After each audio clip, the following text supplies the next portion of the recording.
नमस्कार, और आज हम एक ऐसे मुद्दे पर चर्चा करेंगे जो भारत के भविष्य के लिए बेहद महत्वपूर्ण है। दलित राजनीति।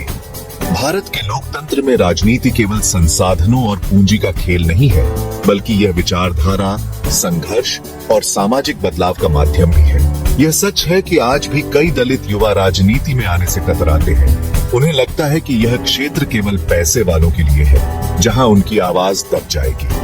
लेकिन मैं यहाँ आपको यह बताने आई हूँ कि यह धारणा बिल्कुल गलत है।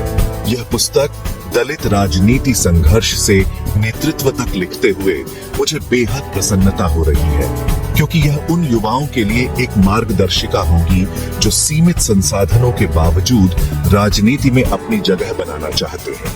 यह पुस्तक आपको वो हथियार देगी, वो रास्ते दिखाएगी जिनसे आप इस भ्रष्ट तंत्र को चुनौती दे सकेंगे और अपनी आवाज बुलंद कर सकेंगे।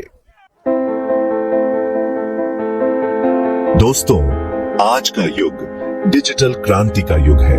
आज हर किसी के हाथ में एक स्मार्टफोन है और सोशल मीडिया प्लेटफॉर्म्स एक शक्तिशाली हथियार बन गए हैं। फेसबुक, ट्विटर, इंस्टाग्राम ये सिर्फ मनोरंजन के साधन नहीं है, बल्कि जनता तक अपनी बात पहुंचाने के सबसे सशक्त माध्यम है। लेकिन सवाल यह है कि इन प्लेटफॉर्म्स का इस्तेमाल कैसे करें, कैसे अपनी आवाज करोड़ों लोगों तक पहुंचाई जाए। इस अध्याय में हम आपको बताएंगे कि कैसे आप डिजिटल प्लेटफॉर्म्स का प्रभावी उपयोग करके अपने विचारों और एजेंडा को जन जन तक पहुंचा सकते हैं। हम आपको सिखाएंगे कि कैसे एक प्रभावशाली ऑनलाइन उपस्थिति बनाई जाए, कैसे ट्रेंडिंग हैशटैग्स का इस्तेमाल किया जाए और कैसे सोशल मीडिया के जरिए लोगों को अपने साथ जोड़ा जाए। याद रखें, सोशल मीडिया एक ऐसा हथियार है जिसका सही इस्तेमाल करके आप एक क्रांति ला सकते हैं। दोस्तों, राजनीति कोई आसमान से उतरने वाली परी नहीं है। यह तो जमीन से जुड़ा मुद्दा है और जमीन पर आपकी ताकत आपका जन समर्थन है। इस अध्याय में हम आपको बताएंगे कि कैसे आप जमीनी स्तर पर जन समर्थन जुटा सकते हैं, कैसे युवाओं को संगठित कर एक सशक्त राजनीतिक मंच तैयार कर सकते हैं। आपको यह समझना होगा कि स्थानीय मुद्दों को कैसे पहचाना जाए, कैसे उन मुद्दों को जनता के सामने रखा जाए और कैसे लोगों को विश्वास दिलाया जाए कि आप ही उनके सच्चे नेता हैं। याद रखें, एक एक व्यक्ति को जोड़कर ही आप एक विशाल आंदोलन खड़ा कर सकते हैं।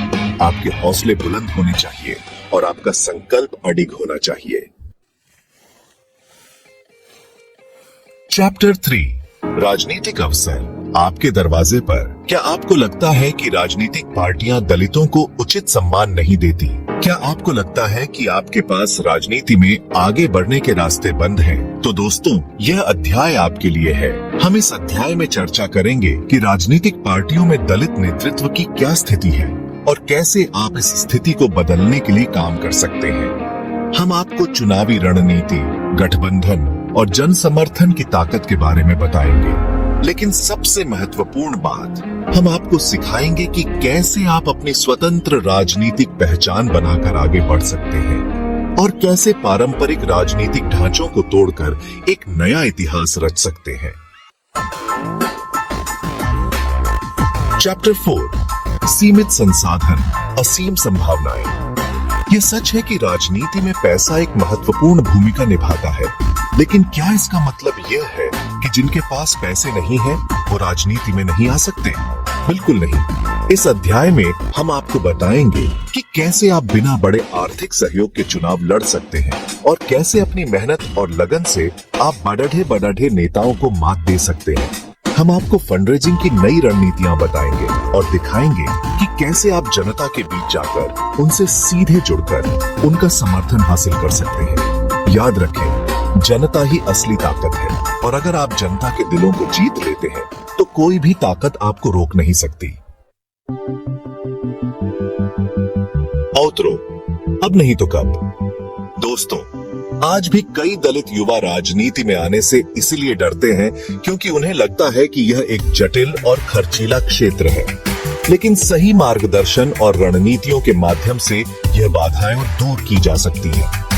इस पुस्तक में आपको राजनीति में सफल होने के सभी आवश्यक कदम विस्तार से मिलेंगे। यह पुस्तक सिर्फ एक किताब नहीं है, बल्कि एक मशाल है जो उन लाखों दलित युवाओं के लिए राह रोशन करेगी जो अपने हक के लिए लड़ीडीना चाहते हैं, जो समाज में बदलाव लाना चाहते हैं। मैं कुलदीप खंडेलवाल न केवल विश्व प्रेम न्यूज का चीफ एडिटर हूँ, बल्कि सारथी नामक एक राजनीतिक एजेंसी भी चलाता हूँ, जहां हम चुनावी रणनीतियों पर काम करते हैं। मेरा उद्देश्य है कि यह पुस्तक दलित राजनीति को नई दिशा देने में सहायक बने और उन युवाओं को मार्गदर्शन दे जो अपने समुदाय और समाज के लिए एक सशक्त राजनीतिक नेतृत्व प्रदान करना चाहते हैं।